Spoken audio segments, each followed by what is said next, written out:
प्रणाम मित्रों, आज की वीडियो में हम जानेंगे आषाढ़ मास की अमावस्या के बारे में। हिंदू पंचांग के अनुसार आषाढ़ मास की अमावस्या तिथि का विशेष धार्मिक और आध्यात्मिक महत्व होता है। वर्ष 2025 में आषाढ़ अमावस्या 25 जून बुधवार को पड़ रही है। इस दिन पितरों की शांति के लिए तर्पण, स्नान, दान, व्रत और पूजा विशेष फलदायी मानी जाती है। इससे सुख समृद्धि और जीवन में सुख बना रहता है। आइए जानते हैं हम इस विधि को कैसे पूरा करें और किस किस प्रकार के दान, तर्पण आदि करने से हमारा शुभ लाभ होगा। इस दिन आप प्रातः सवेरे उठकर स्नान आदि कर सूर्य देव को जल अर्पित करें। जल में काले तिल, सफ़ेद तिल एवं मीठा अवश्य मिलाएं। आप घर पर भोजन बनाकर किसी पंडित के द्वारा भी विधि पूर्वक पूजा करा सकते हैं और अपने पितरों का तर्पण कर सकते हैं।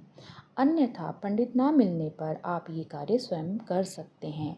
आप चावलों का पिंड बनाइए, उस पर काले तिल लगाइए, उसे थाली में सजाइए और अपने पितरों को याद करते हुए अपनी अंजलि में जल लेकर 3 बार घुमाते हुए ओम पितरोभ्याम कहें और वो जल अर्पण कर दें। अपने पितरों की सुख शांति के लिए प्रार्थना करें, उनका आशीर्वाद लें।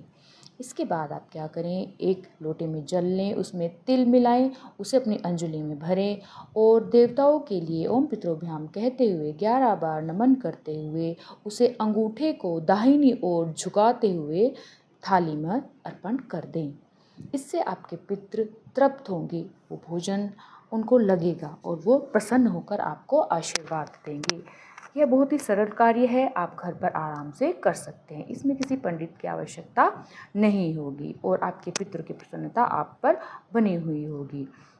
दूसरा उपाय आप क्या कर सकते हैं, अमावस्या के दिन आप अपने पास किसी मंदिर में जाइए जहाँ पर पीपल का वृक्ष हो। घर से लोटे में भरकर जल लेके जाइए, उसमें गंगा जल मिलाइए, थोड़ा दूध मिलाइए, जाकर पीपल को सींच के आइए, उसके चारों तरफ मूली बांधिए, अपने पितरों को नमन करते हुए वहाँ पर एक दिया जलाइए। माना जाता है कि पीपल में भगवान विष्णु का निवास होता है। विष्णु भगवान को जल अर्पित और दिया जलाने पर माना जाता है कि वो प्रसन्न हो जाते हैं। विष्णु भगवान को तारनहार माना जाता है, पालनकर्ता माना जाता है। उनके आशीर्वाद से आपके पितृ प्रसन्न होंगे, उन तक आशीर्वाद जाएगा और प्रसन्न होकर वो आपको आशीर्वाद देंगे। एक अन्य उपाय आपको क्या करना है कि जो भोजन आप पितरों के नाम का निकाल रहे हैं उसमें 2 रोटी गौ माता के नाम की अवश्य निकालिए।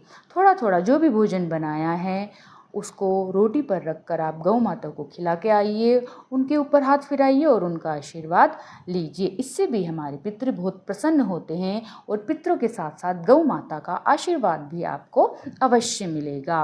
अगर आपके घर के पास कोई नदी है, कोई बहता हुआ जल है, तो आप वहाँ पर शाम के समय दीपदान अवश्य करके आएँ। दीपदान का बहुत अधिक महत्व माना जाता है और लक्ष्मी माता की प्रसन्नता भी बनी रहती है। आप इस दिन संध्या समय में अपने गेट के बाहर जरूर एक दीपक जलाइए, इससे माता लक्ष्मी का आगमन भी आपके घर में होगा।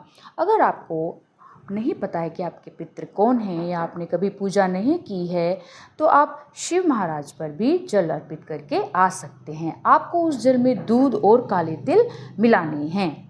इससे भगवान शिव शंकर की कृपा से आपके पितरों पर कृपा बनी रहेगी और आपके घर में सुख समृद्धि बढ़ती चली जाएगी।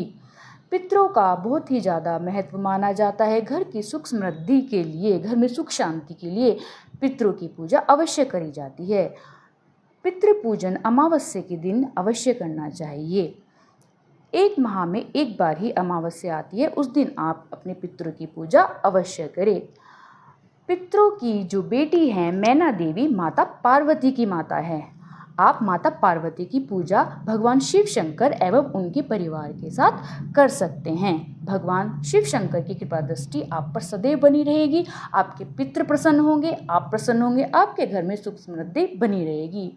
आपको ये जानकारी अच्छी लगी तो कृपया करके मेरे चैनल को सब्सक्राइब कीजिए, लाइक कीजिए और इस वीडियो को अपने सगे संबंधियों के साथ, मित्रों के साथ अधिक से अधिक शेयर करें।